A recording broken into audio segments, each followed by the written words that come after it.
হলো তাগুতের মতবাদকে অনুসরণ করা।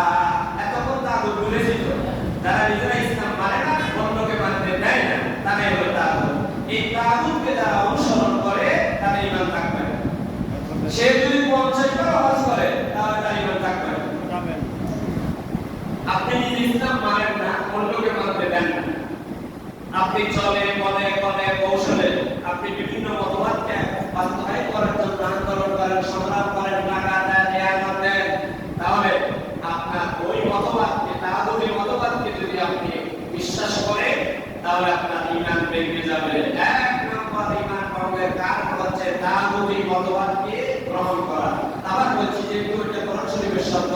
তাগুতি মতবাদ হলো ওই মতবাদ যেই মতবাদ নিজেরা ইসলাম মানে না, নিজেরা আল্লাহকে মানে না, অন্যকে ইসলাম মানতে দেয় না, আল্লাহর ওয়াদা মানতে দেয় না, সেটাই হলো তাগুত। এটা বারবার বলছি যাতে আপনারা বুঝেন। তাগুতি শক্তি 10টা কাজ করলে তাগুতি শক্তির অনুকরণ হয়। কয়টা কাজ করলে?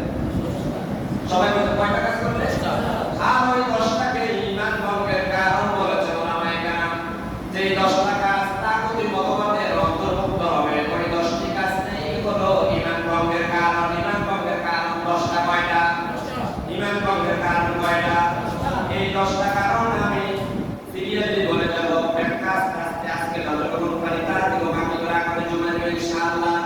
এক নাম্বার হলো শিরক করা। তাগুতি মতবাদের এক নাম্বার বৈশিষ্ট্য হলো তারা শিরক করবে আর তার সাথে অন্য কাউকে শরীক স্থাপন করবে না। নাউযুবিল্লাহ। তাহলে ঈমান ভঙ্গের যে 10টি কারণ, এক নাম্বার হলো শিরক করা। এক নাম্বার কি? শিরক করা। দুই নাম্বার হলো কুফরি করা। দুই নাম্বার কি? কুফরি করা। তিন নাম্বার হলো মুনাফিকি করা। তিন নাম্বার কি? মুনাফিকি করা।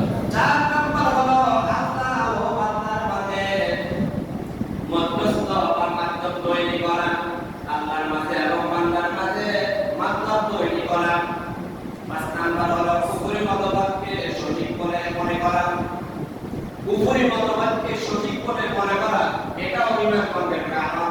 ছয় নাম্বার কারণ হলো বিশ্বনবীর আদর্শবাদ দিয়ে অন্য কারো আদর্শ গ্রহণ করা। নাউযুবিল্লাহ।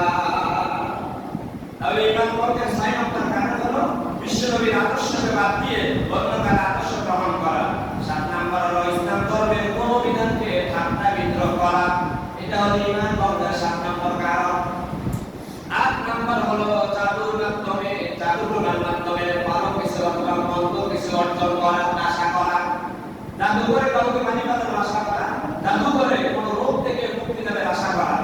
তাহলে এই জাদু করে মানুষকে ভালো এবং খারাপ করা কোন মন্দি বিক্রি করলে ঈমান ভেঙে যাবে। 9 নম্বর হলো মুসলমানদের বিরুদ্ধে কাফির মুশরিকদেরকে সাহায্য করা। মুসলমান দেশকে ধ্বংস করার জন্য মুসলমানদের সংস্কৃতি, মুসলমানদের ইতিহাস ঐতিহ্যকে ধ্বংস করার জন্য কাফির মুশরিকদেরকে সাহায্য করলে আপনার ঈমান ভেঙে যাবে। 10 নম্বর হলো পবিত্র কোরআনের কোন একটি আয়াতকে মানতে অস্বীকার করলে আপনার ঈমান ভেঙে যাবে। নাউযুবিল্লাহ। আবার বলছে 1 নম্বর হলো শিরক করা, শিরকি মতবাদে বিশ্বাস করা। 2 নম্বর হলো কুফরি মতবাদে বিশ্বাস করা। 3 নম্বর হলো মুনাফিকি মতবাদে বিশ্বাস করা। 4 নম্বর হলো আল্লাহ এবং বান্দার মাঝে কাউকে মাধ্যম তৈরি করা। 5 নম্বর হলো কুফরি মতবাদকে সঠিক বলে মনে করা। 6 নম্বর হলো বিশ্বনবীর আদর্শকে বাদ দিয়ে অন্য কারো আদর্শকে গ্রহণ করা। 7 নম্বর হলো ইসলাম ধর্মের কোন বিধানকে নিয়ে ঠাট্টা বিদ্রোহ করা। 8 নম্বর হলো জাদু টোনার মাধ্যমে ভালো এবং মন্দ কিছু অর্জন করার আশা করা। 9 নম্বর হলো মুসলমানদের বিরুদ্ধে কাফির মুশরিকদেরকে সাহায্য করা। 10 নম্বর ঈমান ভঙ্গের কারণ হলো পবিত্র কোরআনে কারীমের কোন একটি আয়াতকে মানতে অস্বীকার করলে আপনার ঈমানটা ভঙ্গ হয়ে যাবে। নাউযুবিল্লাহ। এই 10টা হলো ঈমান ভঙ্গের মৌলিক কারণ। এই 10টাকে একাত্রে এক শব্দ দিয়ে আল্লাহ বলেছেন তাগুত। তা এগুলো হলো তাগুতি মতবাদের অন্তর্ভুক্ত। বর্তমান পৃথিবীতে এই সকল মতবাদ আছে কি না? এই সকল মতবাদকে কোরআন শরীফের ভাষায় বলেছেন তাগুত। আর এই 10 প্রকারের কাজটা হলো তাগুতের অন্তর্ভুক্ত। সুতরাং ঈমান ভঙ্গের কারণ হলো এই 10টি। এই 10টি হলো মূল ঈমান ভঙ্গের